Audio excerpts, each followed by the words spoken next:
السلام عليكم ورحمة الله. بسم الله الحمد لله اللهم صل على محمد وعلى آل محمد كما صليت على إبراهيم وعلى آل إبراهيم إنك حميد مجيد. اللهم بارك على محمد وعلى آل محمد كما باركت على إبراهيم وعلى آل إبراهيم في العالمين إنك حميد مجيد.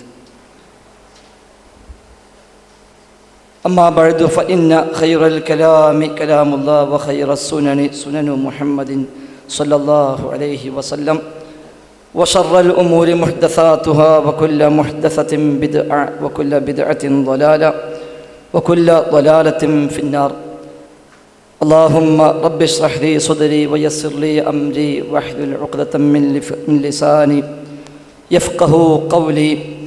اللهم رب جبريل وميكائيل وإسرافيل فاطر السماوات والأرض عالم الغيب والشهادة أنت تحكم بين عبادك فيما كانوا فيه يختلفون اهدني لما اختلفوا فيه من الحق بإذنك إنك تهدي من تشاء إلى صراط مستقيم. بسم الله الرحمن الرحيم. إياك نعبد وإياك نستعين اهدنا الصراط المستقيم. ബഹുമാന്യരായ പണ്ഡിത സുഹൃത്തുക്കളെ, സഹപ്രവർത്തകരെ, പ്രപഞ്ചനാഥനായ അല്ലാഹു സുബ്ഹാനഹു വ തആലയുടെ നിയമനിർദ്ദേശങ്ങൾ പരമാവധി പാലിക്കുവാൻ നാം ഓരോരുത്തരും ബാധ്യസ്ഥരാണ് എന്ന കാര്യം സ്വയം ഉൾക്കൊണ്ടുകൊണ്ട് തന്നെ പ്രത്യേകം ഓർമ്മപ്പെടുത്തുന്നു. റഹ്മാനായ റബ്ബിൻ്റെ മഹത്തായ ഫضല് കൊണ്ട് മാത്രം നമുക്കിടയിൽ ചില തൽപര കക്ഷികൾ ഉണ്ടാക്കിവിട്ട ഒരു വിഷയത്തിൽ വൈജ്ഞാനികമായ ഒരു ചർച്ചയ്ക്ക് അവസരമുണ്ടായിരിക്കുകയാണ്. അൽഹംദുലില്ലാഹ്. മുജാഹിദുകളായ നാം എല്ലാ കാലത്തും ഒന്നാം സ്ഥാനം നൽകി സമൂഹത്തിൽ പ്രബോധനം ചെയ്തത് ലാ ഇലാഹ ഇല്ലല്ലാഹ് എന്ന തൗഹീദിൻ്റെ ആദർശമാണ്. പ്രാർത്ഥനകളും അതിൻ്റെ പര്യായമായി വരുന്ന ഇസ്തിഗാസയും ഇസ്തിആദയുമെല്ലാം റഹ്മാനായ റബ്ബിനോട് മാത്രമാകണമെന്ന് വിശുദ്ധ ഖുർആനിലെ നൂറുകണക്കായ ആയത്തുകളും പ്രവാചക വചനങ്ങളും ഉദ്ധരിച്ചുകൊണ്ട് സമുദായത്തെ പഠിപ്പിക്കുകയും റഹ്മാനായ റബ്ബിന് പുറമെ വിളിച്ചു പ്രാർത്ഥിക്കപ്പെടുന്ന സാഹചര്യം എവിടെയെല്ലാം ഉണ്ടോ അവിടെയെല്ലാം അതിശക്തമായി കടന്നു ചെന്ന് അതെല്ലാം പ്രമാണവിരുദ്ധമാണ് എന്ന് പ്രബോധനം ചെയ്ത പാരമ്പര്യമാണല്ലോ നമുക്കെല്ലാവർക്കുമുള്ളത്. മരിച്ചുപോയ അംബിയ ഔലിയായിനെയും അതുപോലെ ജിന്നുകളെയും മലക്കുകളെയും എല്ലാം വിളിച്ചു പ്രാർത്ഥിക്കുന്ന, അവരോടെല്ലാം സഹായമർത്ഥിക്കുന്ന ശിർക്കൻ വിശ്വാസങ്ങൾ നമ്മുടെ നാട്ടിൽ പ്രചരിച്ചപ്പോൾ ഇതെല്ലാം ശിർക്ക് തന്നെയാണ് എന്ന് അർത്ഥശങ്കക്കിടയില്ലാത്ത വിധം ഒരേ മനസ്സോടുകൂടി നമ്മളെല്ലാം ഒന്നിച്ചു നിന്ന് പ്രബോധനം ചെയ്തു. വിശുദ്ധ ഖുർആന്റെ ആയത്തുകളും പ്രവാചക വചനങ്ങളുമായിരുന്നു നമുക്കതിന് പ്രമാണമായി നാം സ്വീകരിച്ചത്. അങ്ങനെയെല്ലാം പ്രബോധനരംഗത്ത് കഴിവിൻ്റെ പരമാവധി സേവനം ചെയ്ത നമ്മിൽ ഒരാളും തന്നെ അല്ലാഹു അല്ലാത്തവരോട് പ്രാർത്ഥിക്കാമോ ഇല്ലേ എന്ന് ചർച്ച ചെയ്യില്ല എന്ന കാര്യത്തിൽ നമുക്കാർക്കും സംശയമില്ല. അതുകൊണ്ട് തന്നെ ആമുഖമായി സൂചിപ്പിക്കുന്നു, ജിന്നുകളോട് പ്രാർത്ഥിക്കാമെന്നോ സഹായം തേടാമെന്നോ ഇനി പ്രാർത്ഥനയൊന്നുമല്ലാത്ത കേവലം ഒരു വിളിയാണെങ്കിൽ പോലും ആ വിളി പോലും ആകാമെന്നോ മുജാഹിദുകളായ ഒരാളും വാദിച്ചിട്ടില്ല എന്ന കാര്യത്തിൽ സംശയത്തിന് വകയില്ല. പക്ഷെ എന്നിട്ടും ദൗർഭാഗ്യകരമെന്ന് പറയട്ടെ, തൗഹീദിൻ്റെ പ്രബോധന മേഖലയിൽ നിറഞ്ഞു നിൽക്കുന്ന ധാരാളം പണ്ഡിതന്മാരെയും എഴുത്തുകാരെയും കുറിച്ച് അവരെല്ലാം ജിന്നുകോട് തേടാമെന്ന് വാദിക്കുന്നവരാണെന്നും പ്രാർത്ഥിക്കാമെന്ന് വാദിക്കുന്നവരാണ് എന്നും അല്ലാഹു അല്ലാത്തവരോട് പ്രാർത്ഥിക്കാമോ ഇല്ലേ എന്ന ഒരു ചർച്ച തന്നെ നമുക്കിടയിൽ കടന്നു വന്നു എന്നും വരെ ഉത്തരവാദപ്പെട്ട ആളുകൾ പ്രസംഗിക്കുകയും എഴുതുകയും ചെയ്യുന്ന സാഹചര്യമുണ്ടായി. അങ്ങനെ പ്രസംഗിക്കാൻ അവരെയെല്ലാം പ്രചോദിപ്പിച്ചത്, അവരെയെല്ലാം തെറ്റിദ്ധരിപ്പിച്ചത് ആരാണെങ്കിലും ഒരിക്കലും അത് മാപ്പർഹിക്കാത്ത പാതകമാണ് എന്ന കാര്യത്തിൽ സംശയമേതുമില്ല. എന്തായിരുന്നാലും ജിന്നുകോൾ തേടാമോ ഇല്ലേ എന്ന തർക്കം തന്നെ, പ്രാർത്ഥിക്കാമോ ഇല്ലേ എന്ന തർക്കം തന്നെ, അത് ശിർക്കാണോ അല്ലേ എന്ന ഒരു അഭിപ്രായ വ്യത്യാസം തന്നെ നമുക്കിടയിൽ ഇല്ല. തീർത്തും ഇസ്ലാം വിലക്കിയ, നിഷിദ്ധമായി പഠിപ്പിച്ച, ശിർക്കിൻ്റെ വഴികളായി പരിചയപ്പെടുത്തിയ കാര്യങ്ങൾ തന്നെയാണത് എന്ന കാര്യത്തിലും തർക്കമില്ല. പിന്നെ എങ്ങനെയാണ് ഒരു വിവാദമുണ്ടായത്? കാലങ്ങളായി, നൂറ്റാണ്ടുകളായി ലോകത്തെ ഖുറാഫി പണ്ഡിതന്മാർ അല്ലാഹുല്ലാത്തവരെ വിളിച്ചു തേടാൻ തെളിവായി കൊണ്ടുവരുന്ന, നബിതങ്ങളിൽ നിന്ന് സ്ഥിരപ്പെട്ട് കിട്ടാത്ത ദുർബലമായ ഒരു ഹദീസ്, യാ ഇബാദല്ലാഹ് അഈനൂനി എന്ന് ചില പ്രത്യേക സന്ദർഭങ്ങളിൽ പറയാമെന്ന് പഠിപ്പിക്കുന്ന, അങ്ങനെ പറഞ്ഞാൽ നാം കാണാത്ത ചില അടിമകൾ നമ്മെ സഹായിക്കാൻ എത്തുമെന്ന് വിവരിക്കുന്ന ദുർബലമായ, നബിതങ്ങളിലേക്ക് സ്ഥിരപ്പെട്ടിട്ടില്ലാത്ത ഒരു റിപ്പോർട്ടിനെ ദുർവ്യാഖ്യാനിച്ച് ഇത് ഞങ്ങൾക്ക് അമ്പിയായിനെയും ഔലിയായിനെയും വിളിച്ചു തേടാൻ തെളിവാണ് എന്ന് ലോക ഖുറാഫികളായ ആളുകൾ വാദിക്കുകയും അവർക്ക് മറുപടി പറയവേ, ഈ ഹദീസ് ഒരിക്കലും നിങ്ങൾക്ക് തെളിവല്ല പല കാരണങ്ങളാൽ എന്ന് വിശദീകരിക്കുന്നിടത്ത് നാം ഐക്യകണ്ഠേന നിരത്തിയ കാരണങ്ങളിൽ പ്രധാനപ്പെട്ട 2 കാരണങ്ങളായിരുന്നു. ഒന്ന്, ഈ ഹദീസ് സ്വഹീഹല്ല, ലഈഫാണ്, അതിനാൽ സ്വീകാര്യമല്ല, കർമ്മങ്ങൾ ചെയ്യാൻ യോഗ്യമല്ല. രണ്ടാമത്, അതിൻ്റെ കൂടെ തന്നെ അത് വിശദീകരിച്ച ലോകാടിസ്ഥാനത്തിലുള്ള മുഴുവൻ പണ്ഡിതന്മാരും, നമ്മുടെ നാട്ടിലും അത് ചർച്ച ചെയ്ത മുഴുവൻ പണ്ഡിതന്മാരും ഒരേ സ്വരത്തിന് പറഞ്ഞു, ഇത് സ്വഹീഹാണെങ്കിൽ തന്നെ അല്ലാഹു അല്ലാത്തവരെ വിളിച്ചു തേടാൻ, മരിച്ചു പോയവരെ വിളിച്ചു തേടാൻ ഇതിൽ തെളിവില്ല, അത്തരം വിഷയവുമായി ഇത് ബന്ധമില്ല, ഇത് അഭൗതികമായ തേട്ടമല്ല, ഇത് ദുആ അല്ല, ഇത് അവിടെ ഹാജറുണ്ടാവാൻ ഇടയുള്ള, ശബ്ദം കേൾക്കുന്ന, മൃഗത്തെ പിടിച്ചു വെക്കാനാകുന്ന വല്ല ജിന്നുകളോ വല്ല മലക്കുകളോ അതുമല്ലാത്ത മറ്റു വല്ല സൈന്യങ്ങളോ ഒക്കെയാകാം ഉദ്ദേശം. അതുകൊണ്ട് സ്വഹീഹാണെങ്കിൽ തന്നെ നാം തമ്മിൽ തർക്കമുള്ള ഇസ്തിഗാസയുമായി ഈ ഹദീസിന് ബന്ധമില്ല എന്ന് ഒരേ സ്വരത്തിൽ നമ്മളെല്ലാവരും, മറുഭാഗത്തിരിക്കുന്ന ബഹുമാന്യരായ സുഹൃത്തുക്കളും അതേപോലെ ഇപ്പുറത്തിരിക്കുന്ന ഞാനടക്കമുള്ള എൻ്റെ സുഹൃത്തുക്കളും എല്ലാവരും ഒരേ സ്വരത്തിൽ ഈ കാലം വരെയും നാം ഇത് സമുദായത്തിൽ പഠിപ്പിച്ചു പോന്നു. കാരണം ഇത് മുൻഗാമികളായ പലരും ഉദ്ധരിക്കുകയോ കൈകാര്യം ചെയ്യുകയോ പ്രാവർത്തികമാക്കാമെന്ന് ന്യായീകരിക്കുകയോ ചെയ്ത ധാരാളം മഹത്തുക്കളായ മുൻഗാമികളായ അഹ്ലുസുന്നയുടെ പണ്ഡിതന്മാരെ കാണാൻ സാധിക്കും നമുക്ക്. ഉദാഹരണമായി ഈ ഹദീസിൽ ശിർക്ക് കാണാത്ത ആളുകളുടെ പട്ടിക നാം എണ്ണുകയാണെങ്കിൽ അത് ധാരാളമായി നീണ്ടുപോകുമെന്ന കാര്യം തീർച്ചയാണ്. ഏതാനും ഉദാഹരണങ്ങൾ മാത്രം സൂചിപ്പിക്കട്ടെ. സ്വഹാബിമാരിൽപ്പെട്ട ഇബ്നു അബ്ബാസ് റളിയല്ലാഹു അൻഹു ഈ ഹദീസുമായി ബന്ധപ്പെട്ട റിപ്പോർട്ടിൽ കടന്നു വരുന്ന സ്വഹാബിയാണല്ലോ. അദ്ദേഹം അതിൽ ശിർക്ക് ഉന്നയിച്ചതായി എവിടെയും രേഖപ്പെടുത്തപ്പെട്ടില്ല.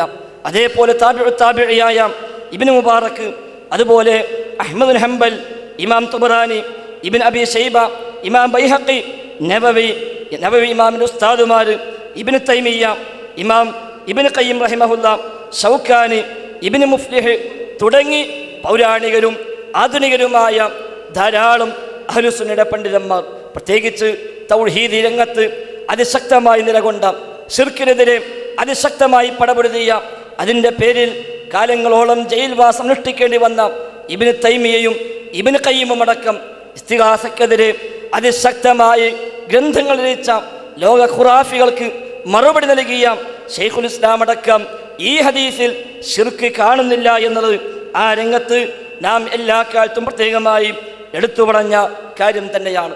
നമ്മുടെ നാട്ടിലാണെങ്കിലും നമുക്കറിയാം 1970-കളിലെ സൽസബീലിലാണല്ലോ ആദ്യമായി ഈ ഹദീസ് ചർച്ചയായതായി നമുക്ക് കിട്ടിയ രേഖയുള്ളത്. ആ രേഖയിലും ഈ ഹദീസിൽ ശിർക്കുണ്ട് എന്ന ഒരു ന്യായം പോലും ബഹുമാന്യനായ KJU പ്രസിഡന്റായിരുന്ന ഉമർ മൗലവിയോ അതുപോലെ ഇപ്പോഴും KNM-ന്റെ ഔദ്യോഗിക സ്ഥാനത്തുള്ള പാലത്ത് അബ്ദുറഹ്മാൻ മദനിയോ ഒന്നും കണ്ടില്ല എന്ന കാര്യം തീർച്ചയാണ്. മാത്രവുമല്ല KP മുഹമ്മദ് മൗലവി നേതൃത്വം നൽകുന്ന അദ്ദേഹം ജീവിച്ചിരിക്കുന്ന കാലത്താണല്ലോ ആ രൂപത്തിൽ സൽസബീലിൽ അത് പ്രയോഗിച്ചതും. അവിടുന്ന് ഇങ്ങോട്ട് 1980-കളിൽ നമ്മുടെ ശബാബിൽ അന്ന് ബഹുമാനനായ ചെറിയ മുണ്ടം അബ്ദുൽ ഹമീദ് മദനിയും ഇതുമായി ബന്ധപ്പെട്ട് വിശദീകരിച്ചപ്പോൾ അവിടെയും ശിർക്ക് എന്ന അഭൗതിക വിളി എന്ന ഒരു വഴിയെ കണ്ടില്ലെന്നു മാത്രമല്ല, ഇത് അഭൗതികമല്ലെന്നും അഭൗതികമായ പ്രാർത്ഥന എന്ന വകുപ്പ് ഇതിൽ വരുന്നില്ല എന്നുമാണല്ലോ അവരും രേഖപ്പെടുത്തി വെച്ചത്. പിന്നീട് അത് നമ്മൾ പുസ്തകമാക്കി 2005-ലാണ് എന്നെൻ്റെ ഓർമ്മ, അത് പുസ്തകമായി പ്രസിദ്ധീകരിക്കുകയും ചെയ്തു. അതുപോലെ 2001-ലെ ഷാർജ മുഖാമുഖവും 2004-ലെ മണ്ണാർക്കാട് സംവാദവും അതുപോലെ 2005-ൽ ബഹുമാനായ അബ്ദുൽ ജബ്ബാർ മൗലവി ഖുറാഫിൽക്ക് മറുപടിയായി തൗഹീദ് വിമർശനങ്ങൾക്ക് മറുപടി എന്ന പുസ്തകം എഴുതിയപ്പോൾ ആ പുസ്തകത്തിലും 2007-ൽ അബ്ദുൽ ഹമീദ് ഫൈസി അമ്പലക്കടവിന് മറുപടിയായി വിചിന്തനം വാരികയിലും ഇസ്ലാഹി മാസികയിലും ചന്ദ്രിക പത്രത്തിലുമെല്ലാം നമ്മുടെ പല എഴുത്തുകാരും മാറി മാറി കൈകാര്യം ചെയ്യുകയും ചെയ്തു. ശേഷം 2009-ൽ ജിദ്ദയിൽ നടന്ന മുഖാമുഖത്തിലും അതുപോലെ ഇടവണ്ണ ജാമിഅയിലെ മുഖാമുഖത്തിലും ബഹുമാനനായ അബ്ദുറഹ്മാൻ സലഫിയും അതുപോലെ 2011-ലെ ആലപ്പുഴയിൽ നടന്ന ഇസ്തിഖാമ എന്ന പരിപാടിയിലും ആറ്റിങ്ങൽ മുഖാമുഖത്തിലും അതുപോലെ ബഹ്റൈൻ മുഖാമുഖത്തിലുമെല്ലാം ബഹുമാന്യനായ അനസ് മുസ്യാരും ഇതേ രൂപത്തിൽ തന്നെയാണ് ഈ ഹദീസിനെ വിശദീകരിച്ചത്. 2012-ൽ കേരള ജംഇയ്യത്തുൽ ഉലമയ്ക്ക് മുമ്പാകെ സമർപ്പിച്ച പ്രബന്ധത്തിൽ ഇവിടെ ഇരിക്കുന്ന ബഹുമാന്യനായ ഹനീഫ് കായക്കുടിയും ഈയുള്ളവനും കൂടെ സമർപ്പിച്ചപ്പോൾ അതിനും പറഞ്ഞത് ഈ ഹദീസ് സ്വീകാര്യമാണെങ്കിൽ തന്നെയും അല്ലാഹു അല്ലാത്തവരോട് വിളിച്ചു പ്രാർത്ഥിക്കാൻ ഇതിൽ തെളിവില്ല എന്നാണ് ആ പ്രബന്ധത്തിൽ പോലും ഞങ്ങളെന്ന് രേഖപ്പെടുത്തി വെച്ചത്. അഥവാ അത്തരമൊരു വകുപ്പില്ല എന്നർത്ഥം. ആ ഒരു ഹദീസിന് ഈ കാലം വരെയും പറഞ്ഞ മറുപടി തെറ്റായിരുന്നുവെന്നും തൗബ ചെയ്യുന്നുവെന്നും പിന്മാറുന്നുവെന്നുമൊക്കെ ആരോ ചില ആളുകൾ പറഞ്ഞൊപ്പിച്ചിട്ടാണല്ലോ ഒരു പുതിയ തലത്തിലേക്ക് അത് വിവാദമാക്കി കൊണ്ടുവന്നത്. മാത്രവുമല്ല, എന്നിട്ട് അതിൽ നിന്ന് ഉത്ഭുതമായി പിന്നെ ചില ആളുകൾ ഈ ഹദീസിന്റെ ചർച്ചയിൽ പിടിച്ചു നിൽക്കാൻ കഴിയില്ല എന്ന് ബോധ്യമായപ്പോഴാണല്ലോ തന്ത്രപൂർവം എന്ന് തന്നെ പറയട്ടെ അവർ വലിച്ചിട്ടു. ജിന്നുകളോട് തേടാമെന്നാണോ അപ്പോൾ നിങ്ങളുടെ വാദം? ജിന്നുകളോട് സഹായമർത്ഥിക്കാമെന്നാണോ? വിജനപ്രദേശത്ത് ജിന്നുകളെ വിളിക്കാമെന്നാണോ? മലക്കെ സഹായിക്കണേ, ജിന്നെ സഹായിക്കണേ എന്ന് പറയാമെന്നാണോ നിങ്ങൾ ഈ പറയുന്നത് എന്ന് ഇതേ ആളുകൾ തന്നെ തിരിഞ്ഞു നിന്നിട്ട് ഇങ്ങോട്ട് ചോദിക്കുന്ന, ഒരേ സ്റ്റേജിൽ ഒന്നിച്ചു നിന്ന് ഒരേ മറുപടി പറഞ്ഞ ആളുകളിൽ തന്നെ ചില ആളുകൾ ഇങ്ങോട്ട് തിരിഞ്ഞു നിന്ന് ഈ മറുപടി ശരിയല്ല, അതുകൊണ്ട് നിങ്ങൾ ശിർക്കിലായിരിക്കുന്നു, നിങ്ങൾ ശിർക്കിലെത്തിപ്പെട്ടിരിക്കുന്നു എന്ന് പറഞ്ഞ് ആരോപിക്കുന്ന കാഴ്ചയാണ് പിന്നീട് നമ്മൾ കണ്ടത്. ഈ ഹദീസ് പിന്നെ പലപ്പോഴും ചർച്ചക്കെടുക്കാൻ എന്തോ പലരും പ്രയാസപ്പെടുന്നതായി നമുക്ക് പിന്നീട് കാണാനും കഴിഞ്ഞു. അങ്ങനെ ശിർക്കാരോപിക്കുകയും ശാഖകൾ തോറും ഓരോ പ്രവർത്തകന്റെയും മനസ്സിലേക്ക് ഈ ചിന്ത പ്രചരിപ്പിക്കുകയും ശാഖയിലെ സാധാരണക്കാരായ ആത്മാർത്ഥരായ മുജാഹിദുകളായ ആളുകൾക്കിടയിൽ ഭിന്നിപ്പുണ്ടാക്കുകയും പള്ളികളിലും സ്ഥാപനങ്ങളിലും മദ്രസയിലുമടക്കം അതിൻ്റെതായ പ്രയാസം അനുഭവിക്കുകയും ചെയ്യുന്ന സാഹചര്യത്തിലേക്ക് പിന്നീട് കാര്യങ്ങൾ എത്തി. അത്തരമൊരു ഘട്ടത്തിലാണല്ലോ ഈ വിഷയവുമായി ബന്ധപ്പെട്ട ഒരു ചർച്ചയ്ക്ക് ഇത്തരം വേദി വേണമെന്ന് ചിലർ ആവശ്യപ്പെടുകയും അതിന് ഞാനും അബ്ദുൽ നാസർ സുല്ലമിയും തയ്യാറാകുകയും ചെയ്തത് എന്നത് കൂടി കൂട്ടത്തിൽ സൂചിപ്പിക്കുകയാണ്. ഏതായിരുന്നാലും ഈ ഹദീസ് വിശദീകരിച്ച ധാരാളം പണ്ഡിതന്മാർ ഇവിടെ പറഞ്ഞ ഇബാദുള്ള ജിന്നും മലക്കുമാണെന്ന് പറഞ്ഞവരും അല്ല മലക്കു മാത്രമാണെന്ന് പറഞ്ഞവരും നമുക്ക് കാണാൻ കഴിയും. മനുഷ്യൻ മാത്രമാണെന്ന് പറഞ്ഞ അല്ലെങ്കിൽ മനുഷ്യനാണെന്ന് പറഞ്ഞ ഒരാളെയും പ്രാമാണികമായി നമുക്ക് അതിൻ്റെ വിശദീകരണത്തിൽ അതിൻ്റെ വ്യാഖ്യാനത്തിൽ കാണാനൊട്ട് സാധിക്കുന്നുമില്ല. എന്നാൽ ആ പണ്ഡിതന്മാർ തന്നെയും ജിന്നിനോട് ദുആ ചെയ്യൽ ശിർക്കാണെന്ന് വളരെ വ്യക്തമായി തങ്ങളുടെ ഗ്രന്ഥങ്ങളിൽ രേഖപ്പെടുത്തി വെക്കുകയും അത് വിശദീകരിക്കുകയും ചെയ്തിട്ടുണ്ട് എന്ന കാര്യത്തിലും സംശയമില്ല.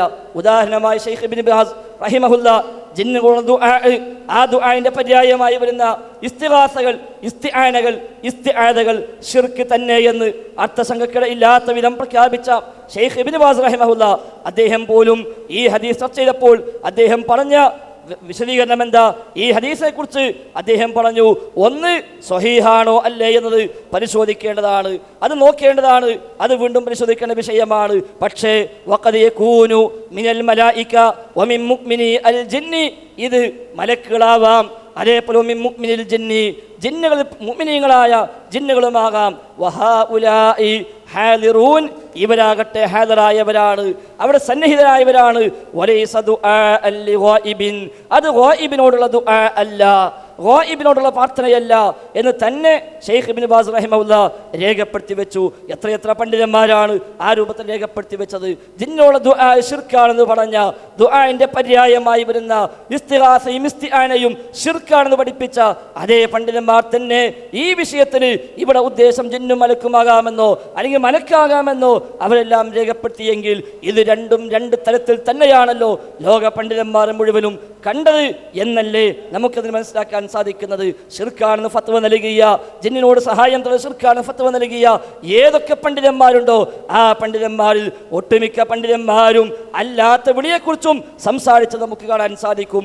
ഇവിടെ ആവർത്തിച്ച് വ്യക്തമാക്കുന്നു, ദുആ ആകുന്ന അതിൻ്റെ പര്യായമായി വരുന്ന സഹായാർത്ഥനയോ ഇനി പര്യായമായി വരാത്ത ഒരു സഹായാർത്ഥനയോ കേവലം ഒരു ചോദ്യമോ കേവലം ഒരു വിളിയോ ഏതാണെങ്കിലും ശരി, ജിന്നിനോട് ചോദിക്കാൻ, ജിന്നിനോട് പറയാൻ, ജിന്നിനോട് ആവശ്യപ്പെടാൻ, ജിന്നിനെ ഉപയോഗപ്പെടുത്താൻ, ജിന്നിനോടുള്ള മുആമലാത്തിന്, ജിന്നിനോടുള്ള ഇസ്തിംതാഇന്, ജിന്നിനോടുള്ള ഇസ്തിഖ്ദാമിന് യാതൊരു വഴിയും യാതൊരു വകുപ്പും ഇസ്ലാമിക പ്രമാണങ്ങൾ നമുക്ക് നൽകുന്നില്ല എന്നതിനാൽ ജിന്നുമായുള്ള അത്തരം ഒരു ബന്ധവും നമുക്ക് അനുവദിക്കപ്പെട്ടതല്ല എന്ന കാര്യത്തിൽ നമുക്കാർക്കും തർക്കമില്ല. അതേസമയം ജിന്നിനോടുള്ള പ്രാർത്ഥനയാണോ ആരാധനയാണോ ശിർക്ക് തന്നെ, സംശയമേതുമില്ല.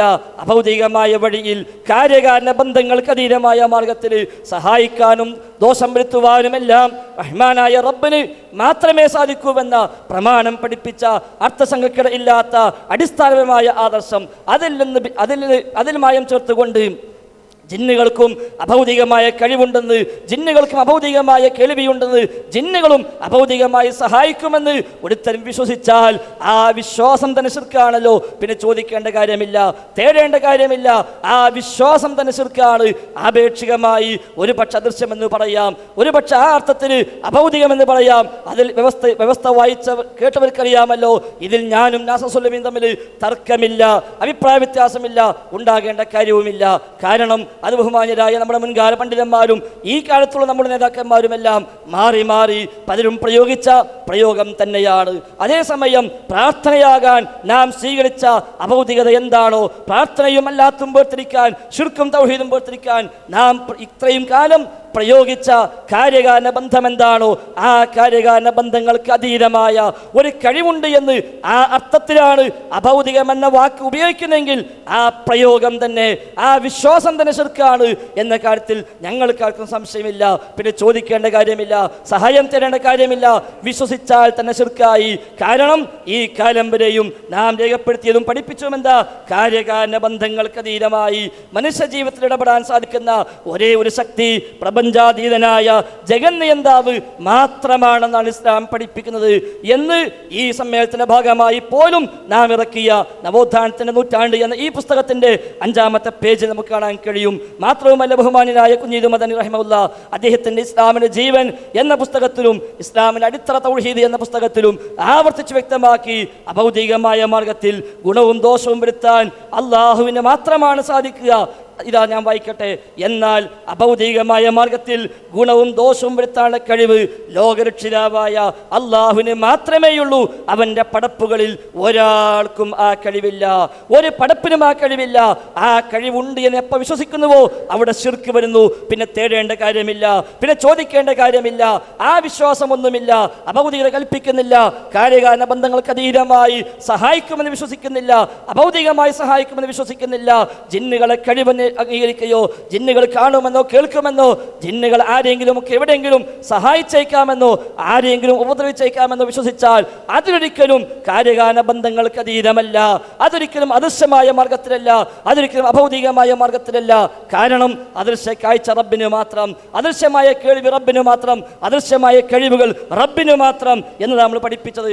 അതുകൊണ്ടാണ് ഈ വിശ്വാസം പരിഗണിച്ചുകൊണ്ട് ലോക സലഫി പണ്ഡിതന്മാർ മിക്കവാറും രേഖപ്പെടുത്തി വെച്ചു, ജിന്നോട് ഇസ്തിആനത്താണോ, സഹായം ചോദിക്കലാണോ വിശ്വാസം അനുസരിച്ച് അവിടെ വിധി പറയാനാകൂ. അവന്റെ വിശ്വാസം ജിന്നുകൾ ഇവന്റെ വിളി എവിടെ നിന്നായാലും കേൾക്കുമെന്നാണോ, എപ്പോഴാണെങ്കിലും കേൾക്കുമെന്നാണോ, ഇവന്റെ ജീവിതത്തിൽ എങ്ങനെയും ഇടപെടാൻ സാധിക്കുമെന്നാണോ, ഇവൻ വിളിച്ചാൽ ആ വിളി കേട്ട് ഉത്തരം ചെയ്യാൻ കഴിയുമെന്നാണോ, ഇവന്റെ തേട്ടത്തിന് അവർക്ക് ഉത്തരം നൽകാൻ കഴിയുമെന്നാണോ, ആ ഒരു വിശ്വാസമുണ്ടോ എങ്കിൽ സംശയമില്ല ആ ഇസ്തിആനത്ത് ശിർക്ക് തന്നെ. ആ ഇസ്തിആനത്ത് മാത്രമല്ല, ആ വിശ്വാസവും ശിർക്ക് തന്നെ. ആ വിശ്വാസം തന്നെ, ആ ധാരണ തന്നെ ശിർക്കായി. ഇനി അതൊന്നുമില്ല, അങ്ങനത്തെ വിശ്വാസവുമില്ല. ജിന്നുകൾക്ക് അല്ലാഹു നൽകിയ പ്രകൃതമുണ്ട്, മലക്കുകൾക്ക് അല്ലാഹു നൽകിയ പ്രകൃതമുണ്ട്. ആ പ്രകൃതത്തിന് ഉള്ളിൽ നിന്നുകൊണ്ട് അവർ കാണാനാകുമെന്നോ കേൾക്കാനാകുമെന്നോ, അതിനുള്ളിൽ നിന്നുകൊണ്ട് അവർക്ക് ചെയ്യാവുന്ന എന്തെങ്കിലും ഉപകാരമുണ്ടെങ്കിൽ, വല്ല ഉപദ്രവമുണ്ടെങ്കിൽ അതവർ ആർക്കെങ്കിലും ഒക്കെ ചെയ്തു കൊടുത്തേക്കാമെന്നോ, വല്ലവനെയും ഉപദ്രവിച്ചേക്കാമെന്നോ വിശ്വസിക്കുമ്പോൾ അവിടെ ഒരിക്കലും ഈ തർക്കമുള്ള അഭൗതികത കൽപ്പിക്കുക എന്ന വകുപ്പ് വരുന്നില്ല. അതുകൊണ്ട് തന്നെയാണ് പണ്ഡിതന്മാർ ഇതിനെ ശിർക്കും വസിയത്തു ശിർക്കും എന്ന് രണ്ടായി ഇസ്തിആനത്തിനെ വേർതിരിച്ചത്. ഞങ്ങൾ കൊണ്ടുവന്ന ഒരു പുതിയ വാദമല്ല, മറിച്ച് KNM-ഉം KJ-യും ഈ കാലം വരെയും തർക്കമില്ലാതെ പറഞ്ഞ ഈ ഒരു അടിസ്ഥാന ആദർശം. ഷെയ്ഖ് ഇബ്നു ബാസ് പറഞ്ഞിട്ടില്ലേ വസീലയായതുണ്ട് ശിർക്കായതുണ്ട് എന്ന്. ബക്കർ അബൂ സയ്യിദ് പറഞ്ഞില്ലേ ശിർക്കായതുണ്ട് വസീലയായതുണ്ട് എന്ന്. സ്വാലിഹുൽ ഫൗസാൻ പറഞ്ഞില്ലേ ശിർക്കായതുണ്ട് വസീലയായതുണ്ട് എന്ന്. അബ്ദുല്ലാഹിബ്നു ഖുദയാൻ പറഞ്ഞില്ലേ, അബ്ദുല്ലാഹിബ്നു ആൽ ഷെയ്ഖ് പറഞ്ഞില്ലേ. അതേപോലെ ഷെയ്ഖ് അൽബാനി അടക്കമുള്ള, അതേപോലെ സ്വാലിഹ് അൽ ഷെയ്ഖ് അടക്കമുള്ള, അബ്ദുല്ലാഹിൽ ഫഖീഹിനെ പോലെയുള്ള, എന്തിനേറെ കുവൈത്ത് ഔത്തുറാത്തിന്റെ നേതാക്കന്മാരും പണ്ഡിതന്മാരുമായ താരിഖ് ഈസയെ പോലെയുള്ള, ഹമൂദ് നജദിയെ പോലെയുള്ള ലോകം അംഗീകരിക്കുന്ന പണ്ഡിതന്മാർ നമ്മുടെ ഈ ചർച്ചയിൽ പോലും ഇടപെട്ടുകൊണ്ട് നമ്മോട് പറഞ്ഞതെന്താ? അന്നൽ ഇസ്തിആനത ബിൽ ജിന്നി അൻവാഉൻ. ജിന്നിനുള്ള ഇസ്തിആനത്ത് പല ഇനങ്ങളാണ്, പല തരത്തിലാണ്. മിൻഹാ മാ ഹുവ ശിർകുൻ വമിൻഹാ മാ ഹുവ വസിയത്തുൻ ലിശ്ശിർകി. ശിർക്കായതുണ്ട്, ശിർക്കിലേക്ക് വസീലയാകുന്നതുണ്ട്. പക്ഷേ ലാകിൻ യഹ്റുമു ജമീഉഹാ, എല്ലാം ഹറാം തന്നെ, എല്ലാം നിഷിദ്ധം തന്നെ. എന്തേ കാരണം? മിൻ ബാബി സദ്ദി ദരീഅതി ലിശ്ശിർകി. ശിർക്കിലേക്കുള്ള വഴി അടക്കാൻ, ശിർക്കിലേക്കുള്ള പഴുതടക്കാൻ, ശിർക്കിലേക്കുള്ള വസീല അടക്കാൻ എന്ന ന്യായം പറഞ്ഞിട്ട് അവർ പറഞ്ഞുവല്ലോ എല്ലാം ഹറാം തന്നെ. ഇങ്ങനെ ലോകത്ത് തർക്കമില്ലാതെ അംഗീകരിച്ചു പോന്ന അഹ്ലുസുന്നയുടെ ഇമാമിയങ്ങൾ മുഴുവനും തന്നെ എന്ന് പറയാവുന്ന രൂപത്തിൽ രേഖപ്പെടുത്തി വെച്ച സലഫി പണ്ഡിതന്മാർ ഒട്ടുമിക്കവാറും തങ്ങളുടെ ഗ്രന്ഥങ്ങളിൽ പരാമർശിച്ച, നമ്മുടെ നാട്ടിലും ബഹുമാനായ KM മൗലവി മുതൽ ഇങ്ങോട്ട് വക്കം മൗലവി അടക്കമുള്ള, K ഉമർ മൗലവി അടക്കമുള്ള, KP മുഹമ്മദ് മൗലവി അടക്കമുള്ള, AP അബ്ദുൽ ഖാദർ മൗലവി അടക്കമുള്ള നമ്മുടെ പണ്ഡിതന്മാർ നേതാക്കന്മാരും തർക്കമില്ലാതെ അവരെല്ലാം രേഖപ്പെടുത്തി പോന്ന കാര്യകാല ബന്ധങ്ങൾക്ക് അതീതമായി സഹായിക്കാനാകുമെന്ന വിശ്വാസമാണ് ശിർക്കെന്നും ആ അടിസ്ഥാനത്തിലെ ചോദ്യമാണ് പ്രാർത്ഥനയെന്നും എഴുതി വെച്ച ആ അസുലിനെ മറികടന്നുകൊണ്ട് ഇവിടെ മടവൂരികൾ കൊണ്ടുവന്ന ഒരു പുത്തൻ വാദം ജിന്നും മലക്കുമെല്ലാം കാര്യകാല ബന്ധങ്ങൾക്ക് അതീതമാണെന്നും അതുകൊണ്ട് ജിന്ന് സഹായിക്കുമെന്ന വിശ്വാസം തന്നെ, മലക്ക് സഹായിക്കുമെന്ന വിശ്വാസം തന്നെ ശിർക്കാണ് എന്നുമുള്ള അബ്ദുസ്സലാം സുല്ലമി കൊണ്ടുവന്ന ഒരു പിഴച്ച വാദം, മുസ്ലിം ലോകത്ത് പരിചയമില്ലാത്തൊരു വാദം. 2002 ആ വാദവുമായി മടവൂരികൾ വരുമ്പോൾ അന്ന് അദ്ദേഹത്തിനെതിരെ, അദ്ദേഹത്തിന് കൂടെ അന്നുണ്ടായിരുന്ന ഈ നാസർ സുല്ലമി അടക്കമുള്ള അന്നത്തെ മടവൂരികൾക്കെതിരെ ഒറ്റക്കെട്ടായി മുജാഹിദ് പ്രസ്ഥാനം പറഞ്ഞു, ഇല്ല സുല്ലമി, നിങ്ങൾക്ക് തെറ്റിപ്പോയി, നിങ്ങൾക്ക് പറ്റിപ്പോയി, നിങ്ങൾ ആ ധാരണ അബദ്ധമാണ്. അതുകൊണ്ടല്ലേ നിങ്ങൾക്ക് സിഹ്ർ തള്ളേണ്ടി വന്നത്, അതുകൊണ്ടല്ലേ നിങ്ങൾക്ക് കണ്ണീർ തള്ളേണ്ടി വന്നത്. അഹ്ലുസുന്ന ഇത്രയും കാലം പറഞ്ഞ, KNM-ഉം KJ-യും ഇത്ര കാലം പറഞ്ഞ ഈ ആദർശത്തിൽ നിന്ന് എന്തിനു നിങ്ങൾ മാറി എന്ന് അന്ന് അബ്ദുസ്സലാം സുല്ലമിയോട് ഞാനും കായക്കൊടിയും അടക്കമുള്ളവര്, ഹംസബാക്കവി അടക്കമുള്ളവര് ഒന്നിച്ചെന്ന് ചോദിക്കുമ്പോൾ അന്ന് അപ്പുറത്ത് ആ ചോദ്യം നേരിടുന്ന കൂട്ടത്തിലായിരുന്നുവല്ലോ ഈ നാസർ സുല്ലമി ഉണ്ടായിരുന്നത്. 2010 വരെ അദ്ദേഹം അവിടെ നിന്നു. നമുക്ക് 2002 KJ-യും രണ്ട് കൂട്ടരെയും ഒന്നിച്ചെടുത്തിട്ട് ചർച്ച ചെയ്യുകയും 18 തീരുമാനങ്ങൾ എഴുതി തയ്യാറാക്കി നമ്മെ അറിയിക്കുകയും ചെയ്തു. അന്ന് ആ തീരുമാനങ്ങൾ അംഗീകരിക്കാനാവാതെ മറുഭാഗത്ത് നിന്ന അബ്ദുൽ നാസർ സുല്ലമി 2010 ഇങ്ങോട്ട് വരികയും അൽഹംദുലില്ലാ നല്ല കാര്യമെന്ന് നമ്മളൊക്കെ വിചാരിച്ചു. പക്ഷേ ഇവിടെ വന്നിട്ടും അവിടെ പ്രസംഗിച്ച അതേ പ്രസംഗം തന്നെ, അവിടെ പറഞ്ഞ അതേ ആദർശം തന്നെ, അവിടെ വിശദീകരിച്ച അതേ വിശദീകരണം തന്നെ ഇവിടെ വന്ന് വിശദീകരിക്കുകയും ഇവിടെയുള്ള നമ്മുടെ നേതാക്കന്മാരും പണ്ഡിതന്മാരുമായ ചില ആളുകളെങ്കിലും എന്താണ് വസ്തുത എന്നറിയാതെ തെറ്റിദ്ധരിച്ച് അത് വിശ്വസിച്ചുകൊണ്ട് അവർ രംഗത്തിറങ്ങുകയും അങ്ങനെ ഈ കാലം വരെയും തൗഹീദിന് വേണ്ടി പോരാടിയ, ഖുറാഫികൾക്കെതിരെ പോരാടിയ, മടവൂരികൾക്കെതിരെ പോരാടിയ, മൗദൂദികൾക്കെതിരെ പോരാടിയ, ഏതെല്ലാം നിലക്ക് ഇസ്ലാമിന് വിരുദ്ധമായ എന്തെല്ലാം ആദർശങ്ങൾ എവിടെയെല്ലാം കടന്നു വരുന്നുവോ അവിടെയെല്ലാം കഴിവിന്റെ പരമാവധി പോരാടാൻ രംഗത്തിറങ്ങിയ ഈ പ്രസ്ഥാനത്തിലെ പ്രബോധകന്മാർക്കെതിരെ, പണ്ഡിതന്മാർക്കെതിരെ,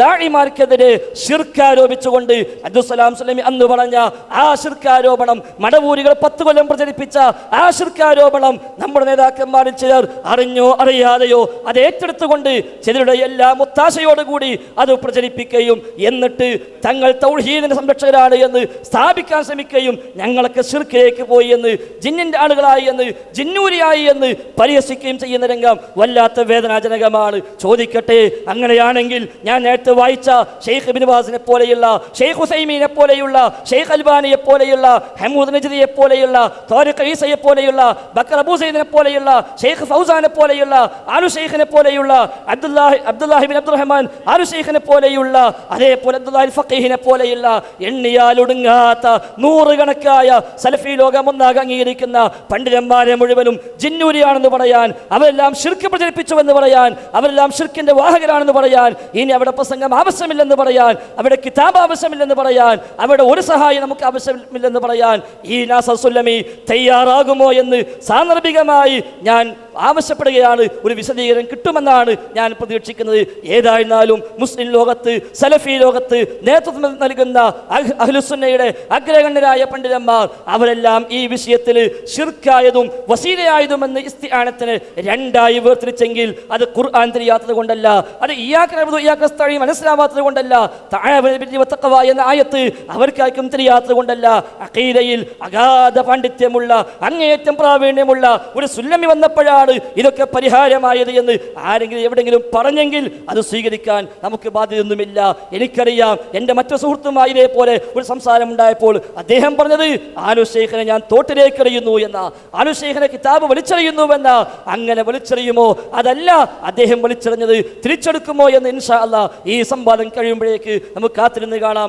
ഏതായിരുന്നാലും നമ്മെ സംബന്ധിച്ച് ജിന്നുമായുള്ള യാതൊരു ഇടപാടുകളും, ഒരു ഇസ്തിഖ്ദാമും, ഒരു ഇസ്തിആനത്തും, ഒരു ഇസ്തിംതാഉം ഒന്നും തന്നെ നമുക്ക് അനുവദിക്കപ്പെട്ടിട്ടില്ല. ശിർക്കായത് ഏതായാലും പാടില്ല. ഇനി ശിർക്കല്ലാത്ത വല്ല വിളിക്കും എവിടെങ്കിലും വല്ല വഴിയുമുണ്ടെങ്കിൽ ആ വിളി പോലും നിഷിദ്ധമാണ്, ഹറാമാണ്. കാരണം അതെല്ലാം ശിർക്കിലേക്ക് എത്തിക്കും. അതെല്ലാം ഇന്നല്ലെങ്കിൽ നാളെ ശിർക്ക് കൊണ്ടുപോയി ചാടിക്കും. അതുകൊണ്ട് ജിന്നുകളുമായുള്ള അത്തരം ഒരിടപാടുകളും ഒരു ഇസ്തിആനത്തും പാടില്ല. സൗദി അറേബ്യയിലെ ലജന പറഞ്ഞതുപോലെ അതെല്ലാം വസീലത്തും മിൻ വസാഇലി ശിർക്കി, ശിർക്കിന്റെ വസീലകളിൽപ്പെട്ട ഒരു വസീലയാണെന്നത് കൊണ്ട് അത് പാടില്ല എന്ന കാര്യത്തിൽ നമുക്കാർക്കും തർക്കമില്ല. അതുകൊണ്ട് ഒരിക്കലും ശിർക്കിലേക്ക് പോകുന്നതിന് ആലോചിക്കാത്ത, അത് സഹിക്കാൻ കഴിയാത്ത, ശിർക്കിനെ ഗൗരവമായി കാണുന്ന, ഇന്നും സമൂഹത്തിൽ ശിർക്കിനെതിരെ അതിശക്തമായി പോരാടുന്ന ദാഴിമാർക്കെതിരെ, പ്രബോധകന്മാർക്കെതിരെ, പണ്ഡിതന്മാർക്കെതിരെ, പ്രവർത്തകന്മാർക്കെതിരെയുള്ള ഈ ശിർക്കാരോപണം ഇനിയെങ്കിലും അവസാനിപ്പിച്ച് ശിർക്കിലേക്ക് പോയിട്ടില്ല എന്ന് അത് തുറന്നു പറഞ്ഞ് ഈ വിഷയത്തിൽ ഇത്രയും കാലം നമ്മൾ സ്വീകരിച്ച നയമെന്താണോ, KJU പറഞ്ഞ നയമെന്താണോ, KNM സ്വീകരിച്ച നയമെന്താണോ, 2012 വരെ KNM-ഉം KJU-യും ഐക്യകണ്ഠൻ അംഗീകരിച്ച നയമെന്താണോ ആ നയം തന്നെയാണ് ശരിയെന്ന് തുറന്ന് അംഗീകരിച്ച് അതിലേക്ക് മടങ്ങാൻ, KNM-ന്റെ ആദർശത്തിലേക്ക് മടങ്ങാൻ, KJU-വിന്റെ ആദർശത്തിലേക്ക് മടങ്ങാൻ, KM മൗലവി പടുത്തുയർത്തിയ, ഉമർ മൗലവി നേതൃത്വം കൊടുത്ത, KP മുഹമ്മദ് മൗലവി നേതൃത്വം നൽകിയ, കുഞ്ഞീദ് മദനി ഫത്വ ബോർഡ് ചെയർമാനായ ഈ KJU-വിന്റെ ആദർശ വഴിയിലേക്ക് തിരിച്ചു വരാൻ തയ്യാറാവണം എന്ന് സൂചിപ്പിക്കാനുള്ളത്. അല്ലാതെ ജിന്നുകൾക്കും അഭൗതികമായി സഹായിക്കാനാകുമെന്ന്, ജിന്നിന്റെ കഴിവ് അഭൗതികമാണ് എന്ന ഈ ശിർക്കിന്റെ വിശ്വാസം നിങ്ങൾ പേറി നടക്കല്ല. ആ വിശ്വാസമാണ് ശിർക്ക്. ജിന്നിന്റെ സഹായം അഭൗതികമാണ് എന്ന് നിങ്ങൾ പ്രസംഗിക്കുകയും എഴുതുകയും ചെയ്യുമ്പോൾ യഥാർത്ഥത്തിൽ അള്ളാഹുവിന്റെ വിശേഷണമാണ് അഭൗതികമായി സഹായിക്കാൻ റബ്ബിനെ കഴിയുമെന്ന ആ ഒരു KJU-വിന്റെ ആദർശത്തിലാണ്, അഹ്ലുസുന്നയുടെ ആദർശത്തിലാണ് നിങ്ങൾ വെള്ളം ചേർത്തത്. നിങ്ങളാണ് ശിർക്ക് വന്നിട്ടുള്ളത് എന്ന കാര്യം നാം തിരിച്ചറിയണം. ഇതറിയാതെ ഈ സാധാരണക്കാരെ മുഴുവനും ജിന്ന ഭൗതികം തന്നെ, ജിന്നിന്റെ കഴിവ് അഭൗതികം തന്നെ, സഹായം അഭൗതികം തന്നെ എന്നിപ്പോൾ പറഞ്ഞു നടക്കുന്നുവെങ്കിൽ ആ സുഹൃത്തുക്കളെ ശിർക്കിൽ കൊണ്ടുപോയി ചാടിക്കല്ല. അവർ തൗഹീദിൽ നിൽക്കട്ടെ, അവർ KNM-ന്റെയും KJU-വിന്റെയും ആദർശ പാതയിൽ നിലകൊള്ളട്ടെ എന്നാണ് നാസർ സുല്ലമിയോട് വളരെ മാന്യമായി അങ്ങേറ്റം വിനീതമായി അപേക്ഷിക്കാനുള്ളത്. ഈ പ്രസ്ഥാനത്തിലേക്ക് കടന്നു വന്നിട്ട് ഈ രൂപത്തിൽ ഈ പ്രവർത്തകന്മാരെ മുഴുവനും ശിർക്കിന്റെ വഴിയെ എന്തിനാ താങ്കൾ കൊണ്ടുപോകുന്നത്? ജിന്നിന്റെ സഹായം അഭൗതികമാണത്രേ, ജിന്നിന്റെ ഉപദ്രവങ്ങൾ അഭൗതികമാണത്രേ. നമ്മൾ പഠിപ്പിച്ചതോ അഭൗതിക കഴിവ് അല്ലാഹ്ക്ക് മാത്രമെന്ന, അഭൗതിക സഹായം റബ്ബിൽ നിന്ന് മാത്രമെന്ന. ഇപ്പൊ പ്രസംഗിക്കുന്നു, ഇപ്പൊ പറയുന്നു, ഇപ്പൊ എഴുതി പ്രചരിപ്പിക്കുന്നു ജിന്നിന്റെ സഹായം അഭൗതികമാണ്. പൊളിഞ്ഞില്ലേ തൗഹീദ്? പൊളിഞ്ഞില്ലേ നമ്മുടെ അസ്ല്? ഈ കാലം വരെയും ഖുറാഫിനോട് പറഞ്ഞ ആ അസ്ല് പൊളിഞ്ഞില്ലേ? അതുകൊണ്ടല്ലേ മൊഹീദ്ദീൻ ശൈഖ് അഭൗതിക സാമ്പത്തികമായി സഹായിക്കുമെന്ന് വിശ്വസിച്ച ഷിർക്കാണോ എന്ന ചോദ്യം മൂവാറ്റുപുഴയിൽ വന്നപ്പോൾ എൻ്റെ സുഹൃത്ത് ജ്യേഷ്ഠ സഹോദരൻ ഹനീഫ് കായക്കുടിക്ക് എന്തേ അവിടെ മറുപടി പറയാൻ സാധിച്ചില്ല?